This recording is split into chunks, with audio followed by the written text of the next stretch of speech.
están? Muy buenas noches, soy Nicolás Alvarado y me da muchísimo gusto darles la bienvenida a una emisión de La Dichosa Palabra, la primera de esta temporada además en la que tengo la dicha de participar. Y bueno, antes de seguir abusando de tal palabra, me permito simplemente presentar a mis dichosos compañeros. La semana pasada hablamos aquí en La Dichosa Palabra de La Suave Patria y de algún otro escrito de Ramón López Velarde, en los que nos invita a pensar en la patria más que como una realidad histórica o política, como una realidad íntima. Y en ese sentido, y ante la inminencia del Bicentenario, se me ocurrió que procuraré en cada emisión de La Dichosa Palabra, que nos resta por lo menos de este año, leerles algunos versitos de La Suave Patria.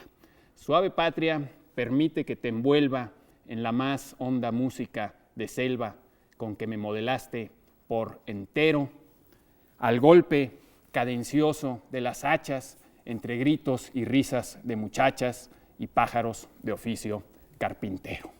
Buenas, risueñas y carpinteras noches tengan todos ustedes. Decía Goethe, y Napoleón lo confirmaba, de que el valor, el ser valiente, es una de las virtudes fundamentales y probablemente una de las cuales sin las que las otras no serían. Y junto con la modestia, decía Goethe, son las únicas que la hipocresía no puede disfrazar.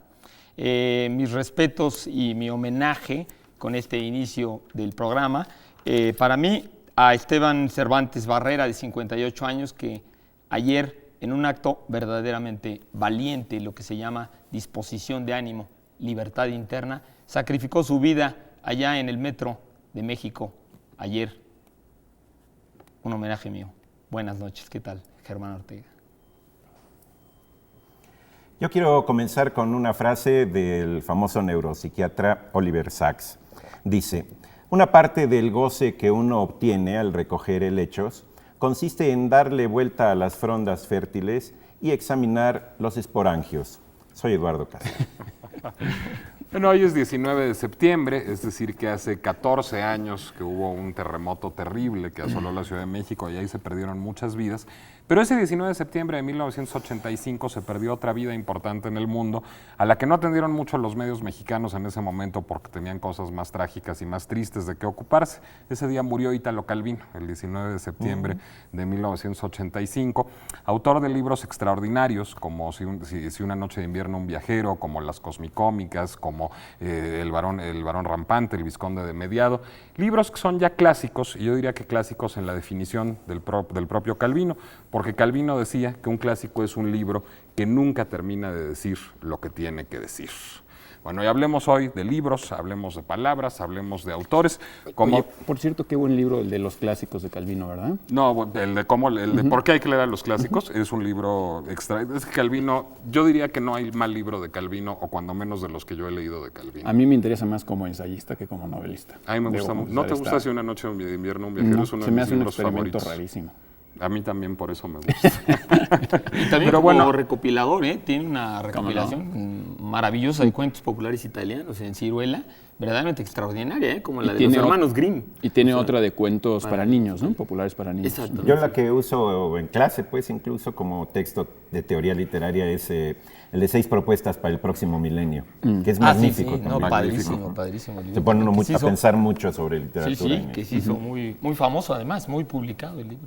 Bueno, pues ya que estábamos hablando, que Pablo hablaba de experimentos rarísimos, aquí hay una palabra rarísima que nos propone Pamela Higadera. ¿Higadera o será Higareda? Y a lo mejor aquí hubo un poco de dislalia a la hora de escribir el apellido. En fin, en todo caso, ella nos pide que hablemos de la palabra Chiricahua. Chiricahua.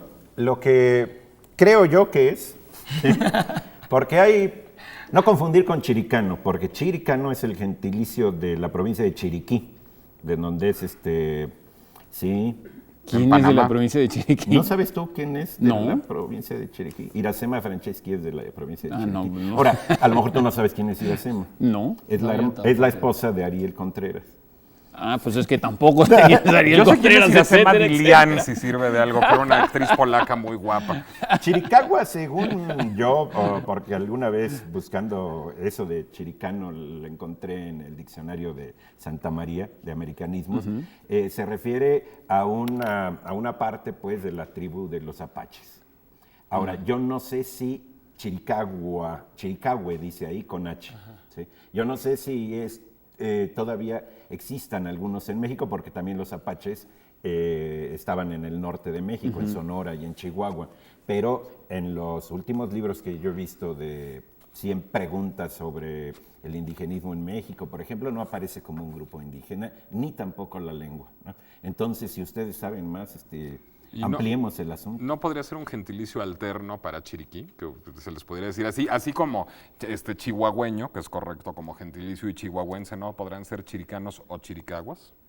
Digo, propongo o chiriquenses. postulo, o chiriquenses. Chiriquenses, ¿no? Sí. Pues no está mal. sí, podría A mí ser me gusta chiriquén. jugar con los gentilicios cuando la gente pone y se aficiona a uno. Por ejemplo, los chihuahuenses. ¿sí? No, los chihuahueños es perfectamente correcto perfecto, porque sí, los es un perros se llaman gentilicio. Chihuahua. Ellos son chihuahueños y los perros son chihuahuas. Pero a la gente de Chihuahua no le gusta. No le Los gusta. Y chihuahueños. además, como es muy alta, le viene mal porque el Pues sí, chihuahueño es hay un chiquito. referente chiquito. Sí, sí, sí. Bueno, yo eso es lo que tengo, pues, ¿no? No, yo, la mera verdad, no. Yo no Ahora, tengo ni la más No, remota yo idea. también no sé, no Ahora es sabía nada probable de Chile. que también como algunos de los nombres que la semana pasada, ¿te acuerdas que salieron algunos con lo de ayudante de albañil y chalán sí, y esto?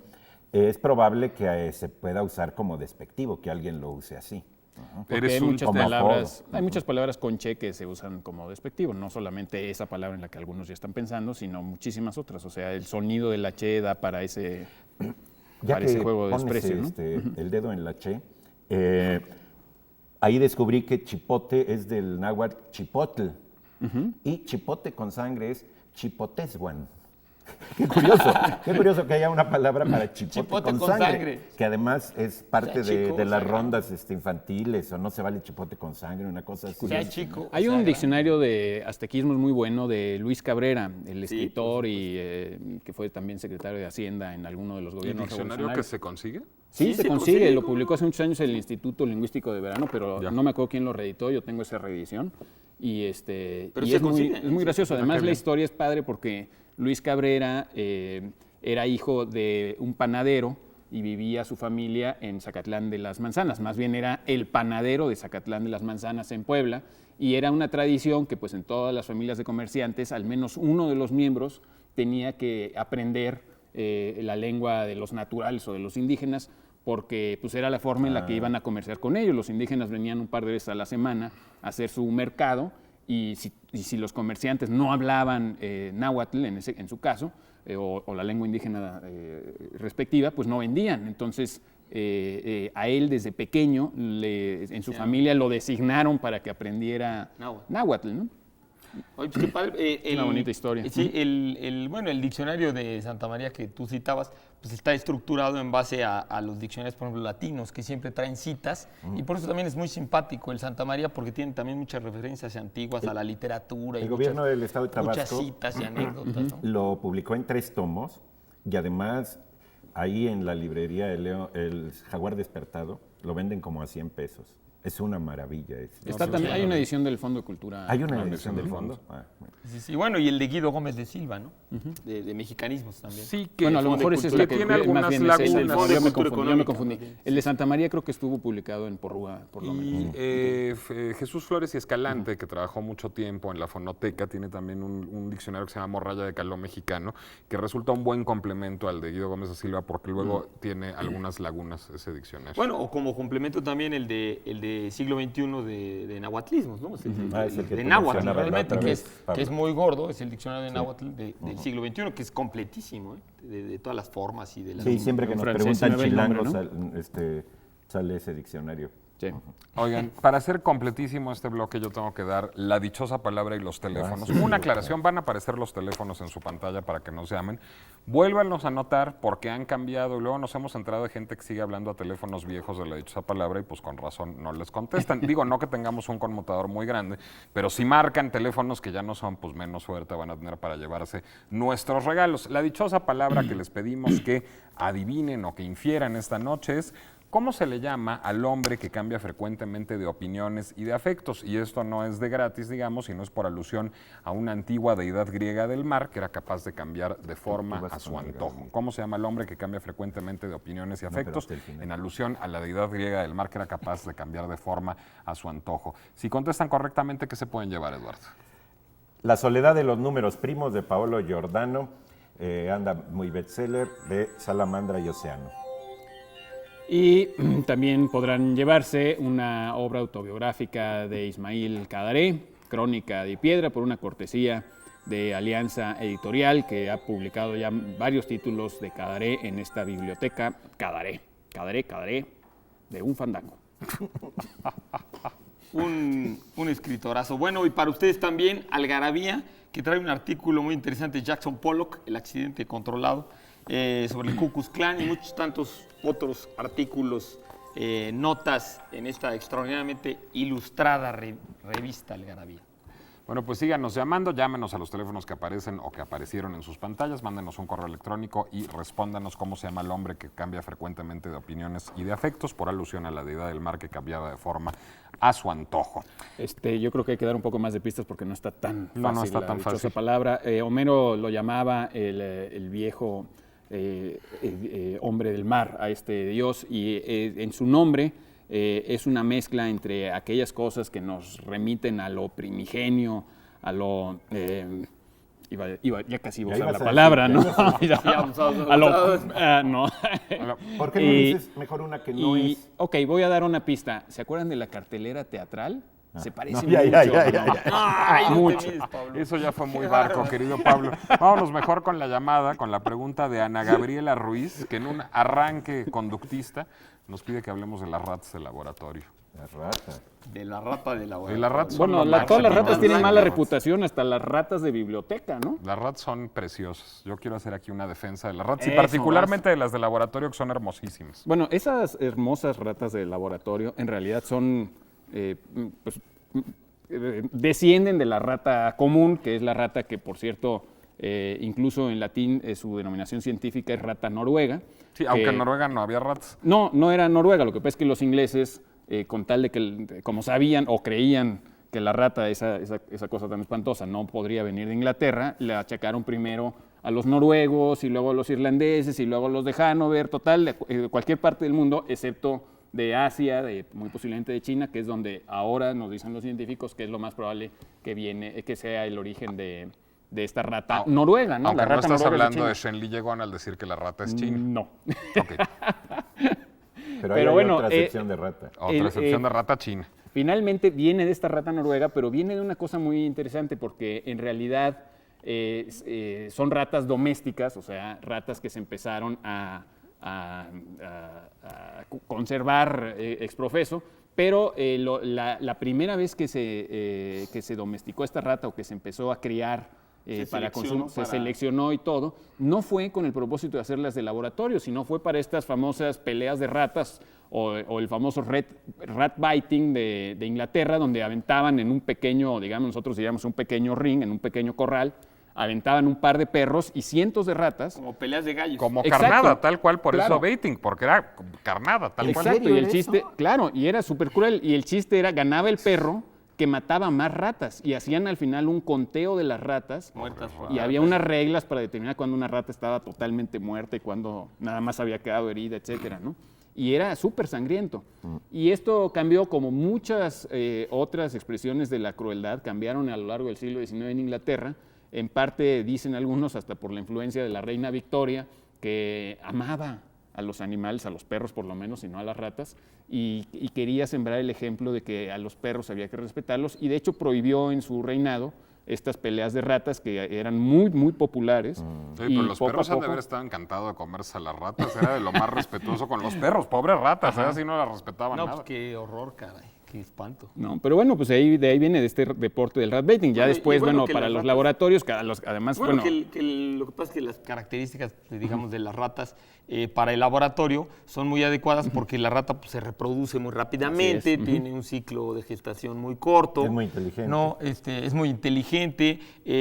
Además, genéticamente se pueden hacer estas selecciones en las cuales casi prácticamente son endogámicas todas. O sea, todas las ratas de laboratorio que están en un solo laboratorio tienen que haberse casado y tenido Cruzado, hijos ¿no? entre ellos, entre familias muy cercanas, y entonces el código genético es muy parecido para poder probar cosas. Además, se parece en muchas cosas al genoma humano. claro, y bueno, de prueba la de rata. eso es que con ningún otro animal se experimenta tanto como con la rata, ¿no? Exactamente. Muchísimo más que con Porque es los ratones y manipulable, que además con es un otros. animal muy manipulable. Imagínate que fueran caballos o una cosa así. Y hay, O sea, y hay muchos experimentos sobre la diabetes o sobre la obesidad que se han hecho con ratas, porque en efecto, bueno, hay incluso una cepa, digamos, de ratas que es propensa particularmente a la diabetes, otra que es propensa particularmente a la obesidad, y muchos hallazgos que se han hecho para tratar estos padecimientos han tenido que ver con experimentos en ratas. Hasta hace poco, además, se les utilizaba muy frecuentemente para experimentar con cosméticos, para hacer las pruebas, digamos, de que los cosméticos fueran hipoalergénicos, pero eso está por ser prohibido en la Unión Europea. Muchísimos por crueldad. perfumes y cosméticos tienen esta leyenda de no maltratamos animales, ¿no? Sí, porque además no crean que les pintan chapitas a las ratas para probar los cosméticos, se las ponen en las mucosas para ver que no haya reacciones alérgicas, entonces pues sí es bastante cruel con las pobres ratas hacerles eso. Y este vínculo de la rata con el ser humano también es una intuición también medieval. En la época medieval se creía que las ratas, igual que muchos insectos, como los griegos, las mariposas, o los mesopotámicos, las moscas, Escarabajo. cargaban el alma humana, eran portadoras del alma humana. Incluso se creía que, por eso las moscas también, que a veces el muerto, hay algunas pinturas medievales, cuando el muerto le sale una rata de la boca, y creían que la rata era la cosa separada que portaba el alma. Y se creía además que la rata no nacía, no se veían a las ratas aparearse, entonces se creía que las ratas nacían literalmente de la tierra, o sea, por generación espontánea, como muchos bichos. Entonces creían que eran hijos de la madre tierra, ¿no? Entonces que por eso portaban el alma humana. Luego, los griegos veneraban mucho a la rata. Apolo originalmente era un dios ratón, se llamaba Apolo Smintheus, y muy posteriormente se convirtió en un dios solar. Y bueno, en la India, el gran dios Ganesha, que es un dios Tiene su rata, ¿verdad? con cabeza de elefante, ¿no? Pero Tiene como su ratita acá. curiosamente monta, a pesar de que Sí, es un sí, elefante, sí, sí. monta una rata, Sí, que es sí. un animal Para que vean sagrado. que las ratas sí aguantan mucho. Para que veas. Un elefante. Yo y creo- además sabemos que a veces la rata hasta tiene religión, practica una de las virtudes teologales, ¿no? ¿Cuál? Pues la fe de ratas que uno ve todo el tiempo. Claro, bueno, en los veíamos libros, ¿verdad? antes en los libros, ya no la vemos. Si vieron apagarse las luces allá atrás de Germán, es que Pinky y Cerebro en protesta se metieron a jugar allá con los focos. Pinky Vámonos a Cerebro. unos mensajes en lo que resolvemos ese O problema Mickey Mouse, técnico. yo creo que ese es No, Mickey Pinky y Cerebro Mouse. que son ratas de laboratorio, pero volvemos en la dichosa palabra. Ahora regresamos.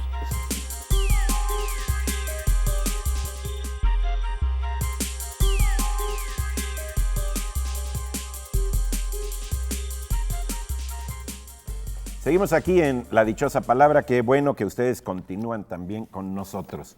Estamos aquí muy contentos. Hoy es Noche de Hombres. Mandamos saludar a Laura García. Edith Velasco pregunta sobre un tema que es muy bueno. La condesa Báthory. La condesa, pues ha de ser Báthory probablemente. Yo le contesto con mucho gusto a Edith, pero antes quiero ofrecer una disculpa, porque conmovido como estaba entre el terremoto del 85 e Ítalo Calvino, que murió ese mismo día, yo ya decidí que de 1985 hace 14 años y no hace 24, perdón que no me salieron bien las cuentas, Las prometo matemáticas. volver a estudiar aritmética como en la primaria. Bueno, pero es cosa de aritmética. Aquí es de letras y palabras. Pues oye, Está bien. si Lepera decía que 20 años no es nada, pues ya 10 es menos que nada, por eso me lo rebané ahí en el camino, no, perdón, de veras. Erzsébet Báthory en realidad, o Elizabeth Báthory como se le conoce en inglés, pero no hay por qué llamarla en inglés porque era húngara. Erzsébet Báthory fue una condesa húngara, en efecto, que vivió, digamos, en lo que hoy es Eslovaquia, que entonces formaba parte de Hungría, en el siglo, a caballo entre ¿De el siglo... Austro-Hungría o de Hungría? En ese especificísimo Era momento de Hungría. a caballo entre el siglo XVI y el siglo XVII, y que tiene la reputación de ser una de las mujeres más malvadas de la historia, porque se supone que se escabechó como a 650 mujeres, cosa que todavía está a debate, las mató, las torturó, y hay toda una leyenda negra, o diría roja quizás, y ahora verán por qué roja, en torno a Erzsébet Báthory. Bueno, ella era una aristócrata. Y que se han hecho además miles de películas. Y de obras literarias. ¿no? Alejandra Y Pizarnik tiene un ensayos. cuento sobre el Erzsébet Báthory. Sájer Masoj tiene una novela corta sobre Erzsébet Báthory. Valerie Penrose. Sí, que además la novela de Sájer Masoj es, digamos, en gran parte responsable del mito negro o rojo, insisto, de Erzsébet Báthory. Y bueno, Julio Cortázar también escribió sobre Erzsébet Báthory en Modelo para armar, ¿no, Eduardo? Sí, sí. No, fíjate que no me acuerdo. La Condesa Sí, Sangrienta. es ¿no? una Una es un referencia referente importante en Modelo para armar. citan en Debe ser Cortázar porque varias. él y la Pizarnik eran amigos y en esas cosas luego uno se transmite los chismes sobre las mujeres malas. Es que eso se transmitió por sangre, porque bueno, Erzsébet Báthory... pero te interrumpí. No, sigue no, con no, la por historia favor, de- fue muy puntual y muy pertinente. Pero Erzsébet Báthory, les decía yo, era una aristócrata, era nieta de un príncipe de Transilvania, sobrina de otro, estaba emparentada con el rey de Polonia también, era una aristócrata, estaba casada con un oficial del ejército húngaro, y este oficial era un matrimonio de conveniencia el que tenían ellos. Él en realidad vivía en Viena, donde estudiaba, y donde después, bueno, pues estaba librando la guerra contra los otomanos, la guerra de los 13 años. Y que él incluso adoptó el apellido de ella porque Es que ella era de mucho mejor familia. No había que renunciar. Él a era un apellido Nasdasi, importante, pero ¿no? sí, Báthory era un apellido mucho más poderoso. Pero bueno, se aburría la condesa en su casa, y entonces, bueno, la leyenda negra cuenta que alguna vez era cruel esta mujer, entonces abofeteó a una de sus criadas, le quedó sangre en la mano, se la untó en la cara y descubrió que la cara se le ponía más lozana a partir de eso, y entonces usaba, digamos, como facial la sangre de las mujeres a las que mataba. Eso parece haber sido falso, y todos Sí, los no documentos des de la ideas, época. no des ideas. Bueno, No, pero dicen que se bañaba hasta en tinas de sangre de las chicas. Eso pero también es falsísimo. Todo ¿no? eso es pura literatura que le heredamos a Sájer Masoj, y que Sájer Masoj heredó de muchos relatos populares de la época. Es muy probable que Erzsébet Báthory haya sido una sádica, Una mala pécora. una mala pécora, y es muy probable que se haya matado a muchas mujeres. Digamos, ella fue acusada de matar a 80, las cuentas han llegado hasta 650, y las degollaba, las desollaba, las torturaba, les arrancaba las uñas, las abusaba de ellas sexualmente, pero no necesariamente como tratamiento de belleza, pues... Sí, o sea, no hay que exagerar tampoco. Exacto. No, pero, no hay que exagerar. No, pero Pobre además, mujer. Pobre mujer, Ay, no le carguen la Bueno, mano. es que hay otra hipótesis al respecto, porque muchos historiadores han abordado el asunto, y otra hipótesis es que en realidad Erzsébet Báthory no hubiera matado a nadie, y se le hubieran sembrado, digamos, esos crímenes, se le hubiera inculpado injustamente por una conspiración política. ¿Por qué? Porque la familia Báthory era protestante y era opuesta a los Habsburgo, que eran católicos. Entonces, a partir de esto, digamos, era un personaje incómodo, Erzsébet Báthory, y bien hubieran podido sembrarle estos falsos crímenes. Es algo que todavía está de alguna manera a debate. Pero Oye, los Nico, Habsburgo eran totalmente nobles, incapaces de decir una mentira ni de hacer algo chueco. La Eran historia nobles, lo demuestra. pero no de su corazón. Nico, pero además también creo que, digo, si no estoy mal enterado, creo que en términos generales entre los húngaros actualmente la quieren, digamos, pues poner otra vez en una posición mucho más digna en la historia de Hungría. Justamente también muchas mujeres feministas la defienden diciendo que era una mujer muy culta, que sabía hablar latín, sabía hablar griego, sabía escribir maravillosamente, componía poesía, sabía mucho de música, sabía incluso 3 o 4 idiomas intereuropeos. Pero eso no obsta para que una mujer sea súper cruel o asesina. No, lo que dicen es que le cargaron la mano porque en su época la mayor parte de las mujeres aristocráticas, incluso católicas, eran muy ignorantes. Y entonces que en términos generales la nobleza la veía como una mujer rara, extraña, porque era una mujer muy culta y que por eso se le hizo una leyenda negra. Eso no quiere decir que tampoco esté comprobado que no haya matado a nadie. Cabe la posibilidad de que haya manera de descubrir esto, porque supone que hay una gran cantidad tanto de documentos judiciales como los diarios de Erzsébet Báthory, archivados en la Biblioteca del Estado en Budapest, pero no han sido, digamos, liberados por el Estado húngaro, entonces no hay manera de acceder a estos documentos que bien podrían o terminar de inculpar o terminar de exculpar a Erzsébet Báthory. Lo que sí va a haber este año en 2009, se estrenará muy próximamente una película de Julie Delpy, esta mujer hermosísima, esta actriz francesa que recordaremos en Blanco de Kieslowski, que también es directora de cine, y que se va a llamar La Condesa justamente, y en ella Julie Delpy dirigirá y encarnará ella misma a Erzsébet Báthory en una versión que parece ser es bastante apologética de la figura, pero sin duda es un personaje absolutamente fascinante y un personaje además que ha sido muy importante ahora ya en términos de cultura popular para todas las subculturas dark y de heavy metal. Hay una gran cantidad de canciones, de videojuegos, de juguetes, grupos incluso, de rock, de grupos de rock, que así es que se han inspirado en Erzsébet Báthory. incluso hay un grupo de rock que se llama Báthory. ¿De veras? Hay un grupo de rock que se llama Báthory. Y también, bueno, en la historia del vampirismo, se dice que evidentemente Bram Stoker se inspiró en Carmilla de Joseph Sheridan Le Fanu, que escribió unos 10, 15 años antes de Stoker, de que escribiera Drácula.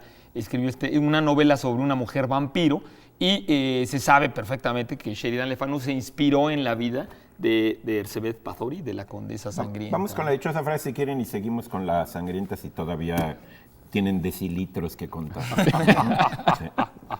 La dichosa frase de esta noche aparecerá ahí en sus pantallas. Consta de 4 palabras. La primera es con la que se abre y ustedes adivinen las otras. Forma elegante o pedante de decir en latín que la fama es efímera. Esta popular frase se deriva de otra que aparece en La imitación de Cristo, de Tomás de Kempis. O sea, si no lo saben, lo de en latín, que la fama es efímera, acuérdense de La imitación de Cristo, de Tomás de Kempis, y luego van a dar la frase. O sea, Seguro está se han la de pista. acordar. está Germán, la ¿qué es lo pista. que regalamos con Bueno, esto? y por supuesto tenemos para ustedes esta increíble La Tierra, enciclopedia Larousse, para los chicos. De veras tienen unas ilustraciones maravillosas, una gran cantidad de datos y esta manera ahora de presentar los libros para los adolescentes que es verdaderamente fabulosa, ¿eh?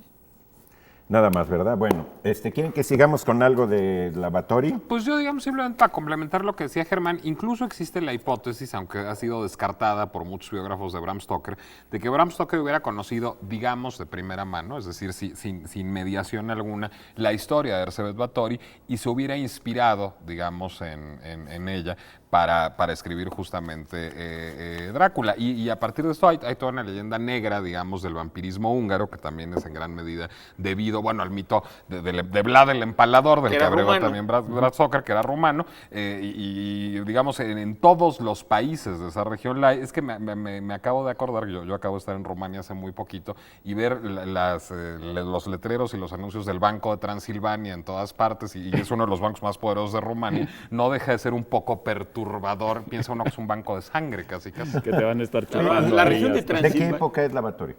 La Báthory Siglo nació XV, en XVI. 1560 y XVI, tantos, exacto. si no recuerdo mal, y murió como en 1600, en la segunda década de 1600, siglo XVII más o menos. otra Es cosa contemporánea importante. de la reina de Cervantes. Isabel I, de Cervantes, exactamente, de Shakespeare. Por ser una mujer de un linaje tan noble, no fue juzgada y no fue encarcelada. Se pensó en algún momento en recluirla en un convento, luego se temió por la salud de las religiosas si sucedía eso. Entonces finalmente la encerraron en su castillo y en su castillo murió, la encerraron en 2 o 3 habitaciones de su castillo y ahí murió sola. Pero la encerraron y la lapidaron, o sea, que le pusieron ladrillos y le dejaron nada más un hoyito ahí para La pasarle por- emparedaron, la emparedaron. como quien dice, como torta ahogada. Era como emparedado de morcilla más bien en este caso. Vamos con otra palabra de la dichosa frase. Ay, ay, ay. A ver si ahí aparece. Tarán, tarán. No, todavía no aparece. Pero bueno, la siguiente palabra es sic. Y luego la buscamos y gloria y otra palabra que buscamos. Arrebato. Forma elegante de decir en latín que la fama es efímera. Pablo, tenemos que... Tenemos de la colección Los Imprescindibles, que realmente son imprescindibles, publicada por Ediciones Cali Arena. Esta selección, esta antología de obras de Guillermo Prieto, una selección y prólogo de José Joaquín Blanco. Muy recomendable. Y por una cortesía del Colegio de México, que lo edita, tenemos La Nación y su Historia, América Latina, siglo XIX, una compilación de ensayos sobre distintos países de América Latina y su situación política y, digamos, económica en el siglo XIX, compilada por Guillermo Palacios. Bueno, vamos a irnos a un pequeño corte y seguimos con ustedes en unos minutos.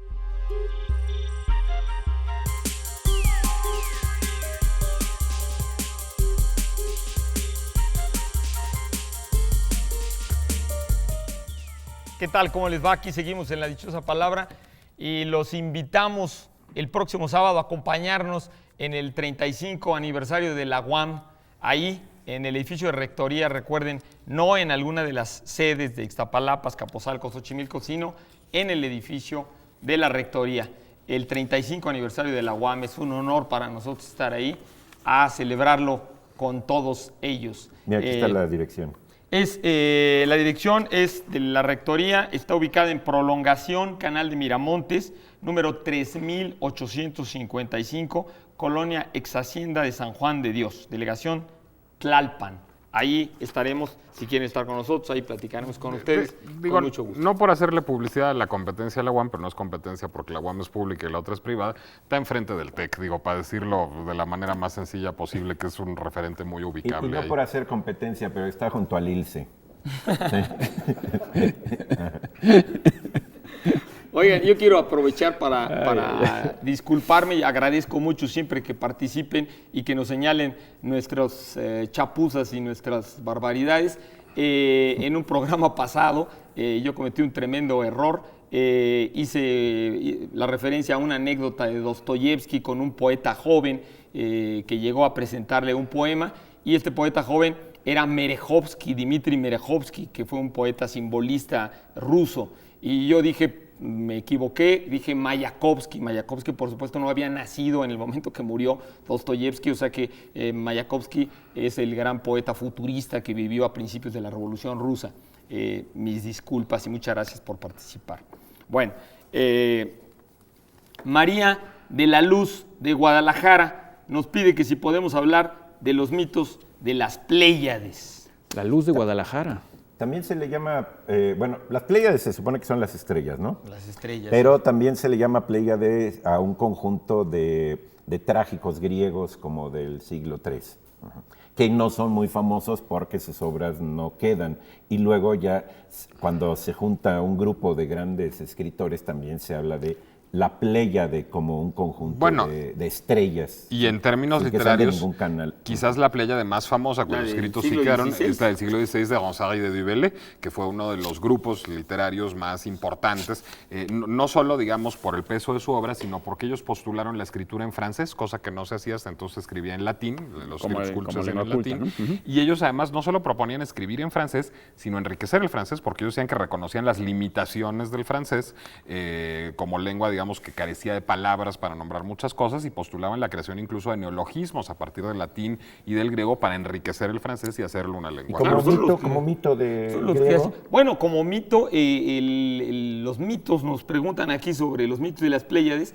Realmente es muy curioso en el terreno mitológico, decía Joseph Campbell, que un conjunto tan pequeño de estrellas y pues no tan significativo, que son 7 estrellas, digamos, a ojos vista, con un telescopio se ven más de 300, es un cúmulo de estrellas que está junto de las Híades y que está muy cerca de la constelación de Orión. En México les llamamos las 7 cabrillas, ¿no? Las 7 cabrillas, este conjunto de 7 estrellitas que están pegadas. ¿Son las que se ven como una cuchara, como un cucharón? No se ven. El cucharón es la osa menor o la osa mayor, que también son 7 estrellas, curiosamente. Por eso me confundí yo. Exactamente, pero estas están muy pegaditas, es un amasijo de 7 estrellitas, y lo chistoso es que casi en todas las mitologías del mundo hay mitos referidos a las Pléyades, y en el hemisferio norte, desde China hasta Mesoamérica, están asociadas al inicio y al final digamos, de ciertos ciclos cósmicos.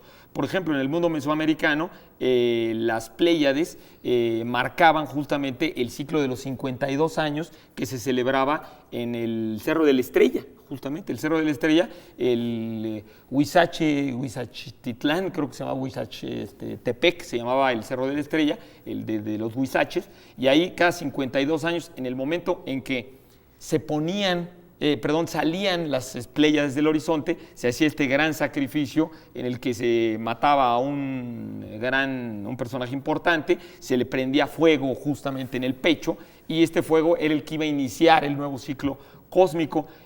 También los griegos, por ejemplo, las Pléyades, que es el mito, se llaman Pléyades por Pleione, Pleione, que viene de la navegadora, ¿no? La navegadora del cielo. Y que era su mamá. Y que era la mamá. ¿Es la mamá de todas las Pléyades? La mamá de todas las Pléyades. Anda. Y las Pléyades marcaban justamente el cambio en mayo, o sea, el 1 de mayo había una celebración en Grecia a las Pléyades, y el 1 de noviembre, que justamente después se vinculó la festividad del 1 de noviembre con la festividad germánica, nórdica. ¿Se la pasaban en festividades los griegos? Los mexicanos o los ochimilcas. Es la cosa también. con el politeísmo, ¿verdad? Que te la pasas así. Aquí, en cambio, nada más celebras una vez, ¿no? Pero lo curioso es que estas 7 estrellas en muchas mitologías representaban antiguas 7 diosas creadoras.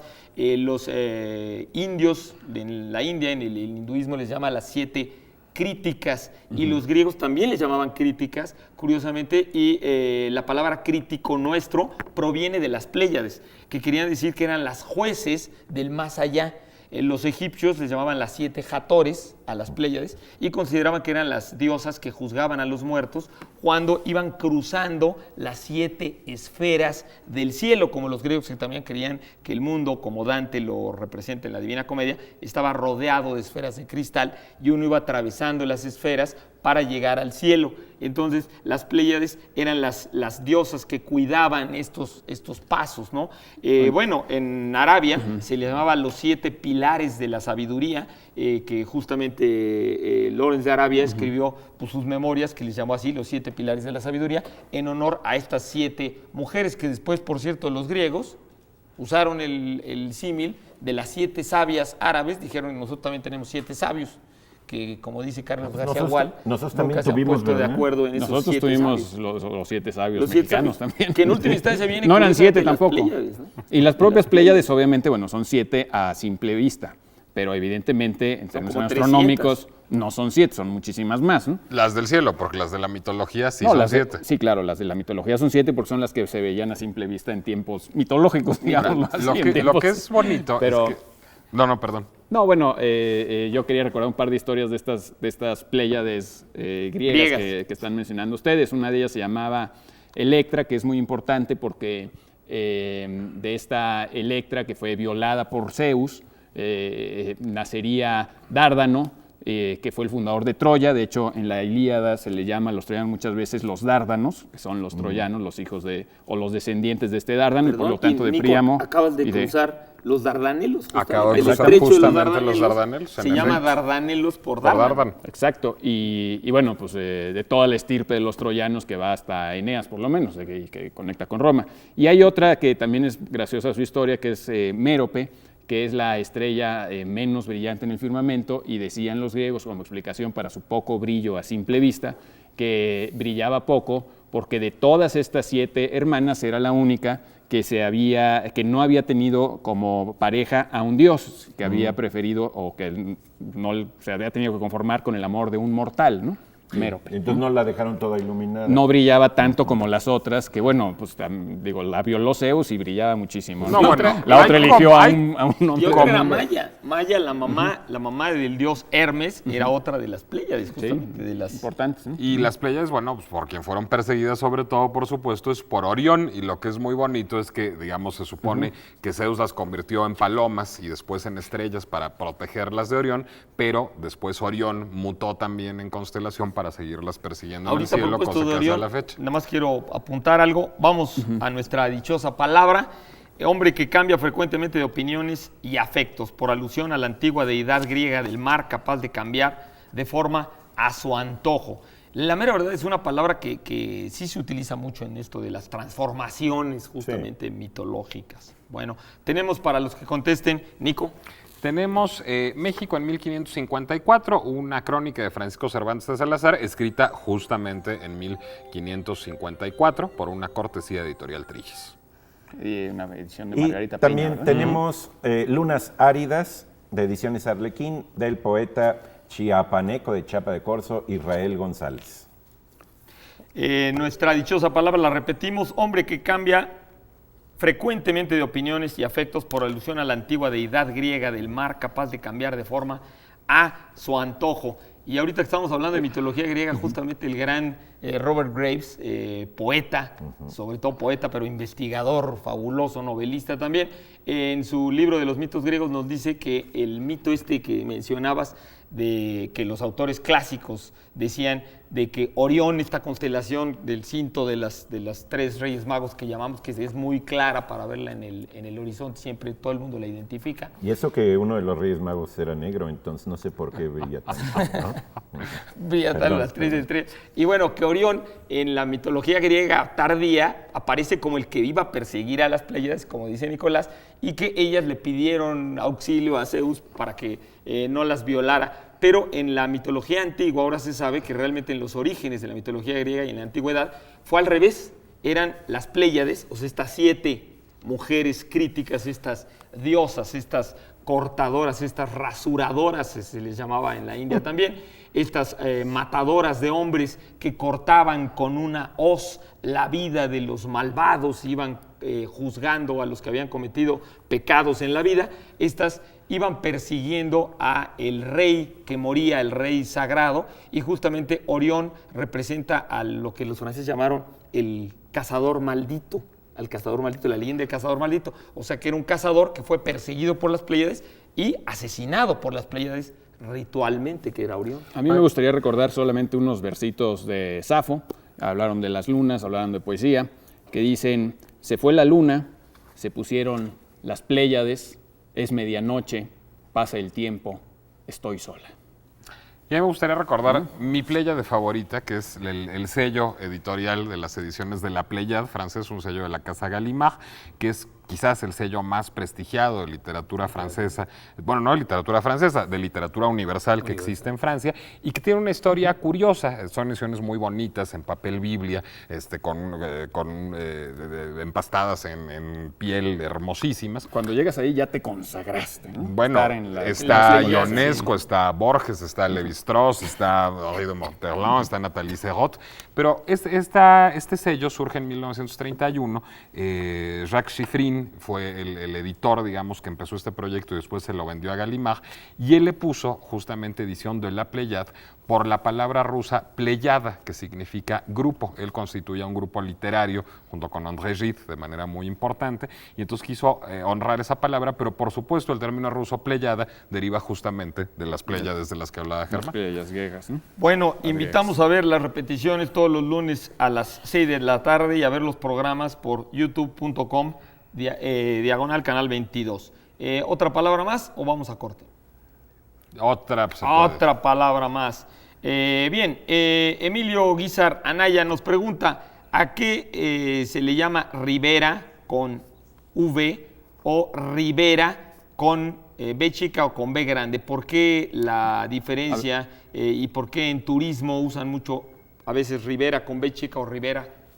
Pero también dice ahí Riviera, ¿no? Sí, es que más bien, digo... dice Riviera, tiene razón. Sí, es que Rivera nomás con B chica, pues se le llama a Diego, básicamente, aunque además de a Diego Rivera, Rivera con B chica es un término poco usado para decir río, es un sinónimo de río, simplemente.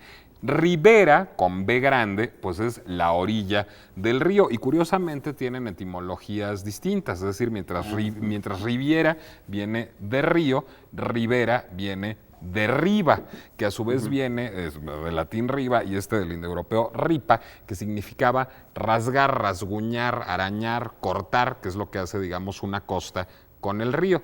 Riviera, que O es un río con la costa. un más río bien. con Un la río costa, sí, más bien, tienes toda la claro. razón. Es que yo estoy pensando que la Tierra está hecha de agua, entonces ya estoy pensando al revés. Pero bueno, Riviera, en todo caso, que también aparece Riviera ahí, con B con chica. I, no, y con, No solo con B no chica, sino Rivera, con la I. sino Riviera, con la Riviera. I.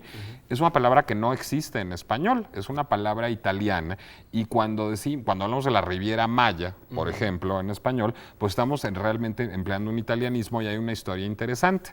Riviera era originalmente un término que se utilizaba para designar la costa de Liguria. Digamos, era tal cual la ribera, en italiano ribera se dice riviera, y los italianos para designar la costa de Liguria, donde está Génova, donde está Portofino, donde está San Remo, se referían a la riviera. A partir de esto, los ingleses dieron en llamar a la Costa Azul, a lo que los franceses conocen como la Costa Azul o la Côte d'Azur, Que son zonas turísticas. eminentemente, Desde la época del Imperio Romano. De alto caché, ¿no? la Riviera francesa. Los franceses a la Costa Azul no le dicen Riviera, le dicen Costa Azul, Côte d'Azur, pero los ingleses y los estadounidenses, en honor, digamos, al término italiano, le dicen Riviera. Y a partir de esto se popularizó en el léxico turístico y en México tiene además una historia muy concreta. Originalmente, lo que hoy conocemos como la Riviera Maya era conocido como el corredor Playa del Carmen Tulum, si no me equivoco, porque iba originalmente de Playa del Pero, Carmen no, a pero Tulum. no es una frase atractiva turísticamente. El corredor, no sé qué. Hubo una Parece decisión industrial. Digo, o sea, mercadológica a finales de los 90 del municipio de Solidaridad, que es el que engloba este corredor turístico, de bautizarla como la Riviera Maya en honor a la Riviera Francesa y a la Riviera Italiana. ahora no más falta que el propio municipio se rebautice a sí mismo, porque el municipio Solidaridad se llama. El municipio que incluye Cancún, Tulum, Playa del Carmen, etcétera, se llama Solidaridad, que tampoco es un nombre muy atractivo. Ahora, la palabra, digo, ya Cini, la palabra ribera, pues existe la palabra, por supuesto, para el cauce del río. Y ribera con B chica. Y ribera con B grande es la orilla del río. Que en el sentido de ribera con B chica y ribera con B grande, las dos realmente tienen la misma raíz, de la misma raíz indoeuropea de rip, que es la que tú mencionaste, o sea, de cortar. O sea, en una, el cauce del río corta Claro, y pero- hace el cauce, y en el otro se refiere a la orilla de ese cauce, pero originalmente la misma Aunque raíz. Ribera ya no pasa por río, digamos, vendría directamente de esta raíz. Ahora bien, ya se me fue el rock and roll, pero ahorita me voy a acordar de qué quería yo decir. Bueno, Bueno, ok, vamos entonces a un corte y ahorita regresamos con ustedes y con el lapsus o el tiempo que se le fue a Nicolás. A ver si me Lapsus regreso. lingüe.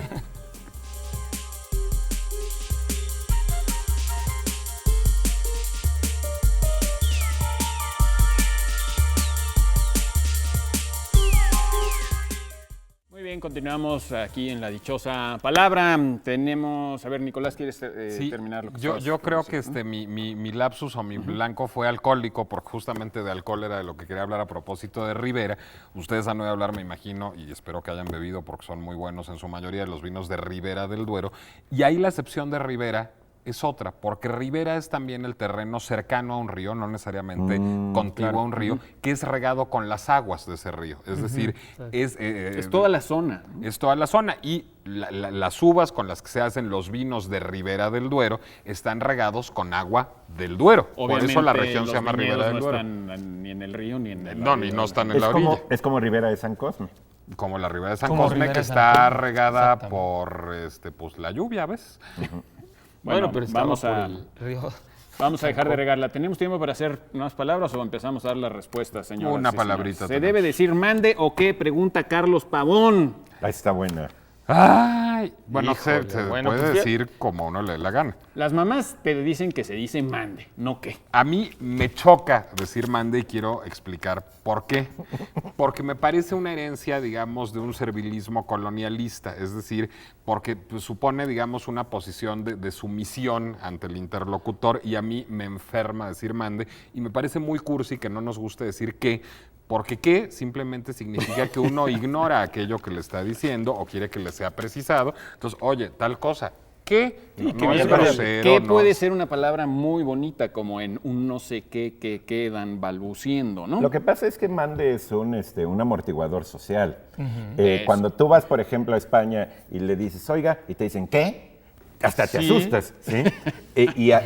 Y el mande son como bolsas de aire. Pero Yo hay- estoy en favor de esos amortiguadores sociales, pero sí veo ese tono de Nicolás. Sí, Yo creo no, que de es acuerdo, de acuerdo. quizás es más bonito decir dígame, pídame. Claro, ahora Lo A sus pies. escucho, ¿qué pasó? ¿Qué me decía? Digo, Ahora, hay y- miles. ¿Qué hondón? Sí, ¿Qué ahora, Honduras? Yo estoy evidentemente de acuerdo que el sentido de que viene del latín quid, ¿no? Quid, que quiere decir justamente qué cosa, ¿no? ¿Qué Quid pro asunto? quo. Estás preguntando ¿Qué? qué cosa. O sea, es correcto y la raíz es correcta. Pero sí creo, incluso yo tengo a veces esa plática con mi mujer y Carla me dice, Carla es sudamericana, mi esposa, y ella pues le parece muy extraño porque en Sudamérica no dicen mande. No ¿Dicen dicen qué? mande. Dicen qué. Es Ahora, horrible, en México mande. estamos acostumbrados a decir mande y también representa un poco confucianamente en la sociedad mexicana una subordinación que, bueno, pues en todo sistema social hay una jerarquía entre padres e hijos, por ejemplo, que cuando el padre, decía Pablo, le dice al hijo, oye, ven fulano, entonces el hijo conteste, mande, en el Mande sentido usted de que incluso. usted vive en subordinación a la autoridad y al respeto del padre. Entonces, El problema es que ahora pues dice esa- mande, de que mande, ordene usted, usted Claro. es el que... Lo que pasa es que ahora esa relación de autoridad se ha invertido. Los que mandan son los chicos y entonces el que debe decir mande es el papá Yo al niño, sí ¿no? estoy por la horizontalidad Sí, es que de las ahorita están- relaciones familiares, Es por que eso ahorita odio están el mande. protegidos todos, pero no hay ningún, por ejemplo, no hay un día dedicado al adulto heterosexual, varón normal. Pero Entonces, Te hay acabas de derechos de ganar los niños. el odio de las feministas para la eternidad. No, no bueno, entiendo, pero no no le entiendo hagas- qué tiene que ver Yo- con este tema. No entiendo, ahí sí me perdí.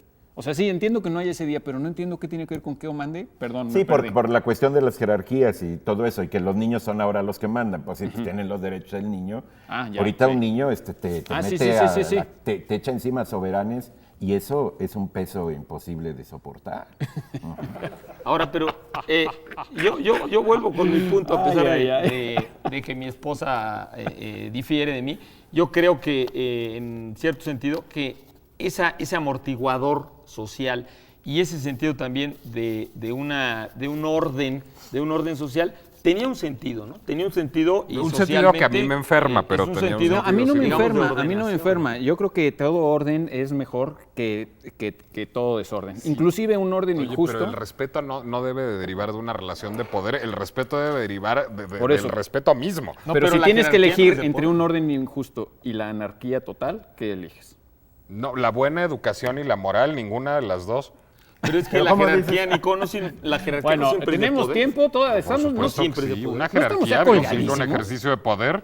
¿no? Bueno, Bueno, hay que despedirnos, ya dicen, nos ¿no? vamos. Yo no Luego oigo. hablamos de las Es que yo jerarquías. no oigo, pero Bueno, ahí le besan A la ver, mano a su productor, dime si papá tenemos tiempo. y a su mamá. ¿No? Bueno, entonces vamos a dar las respuestas a las preguntas porque se les fue el audio de nuestros chícharos.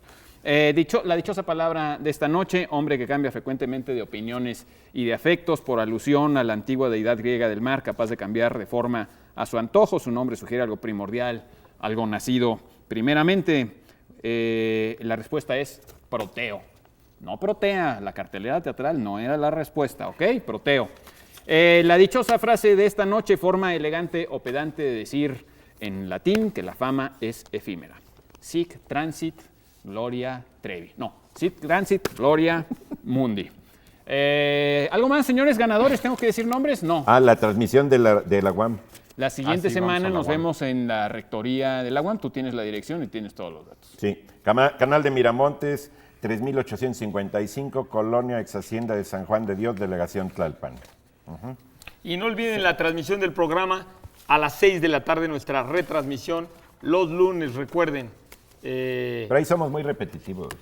No somos proteicos. Es que tenemos dispepsia.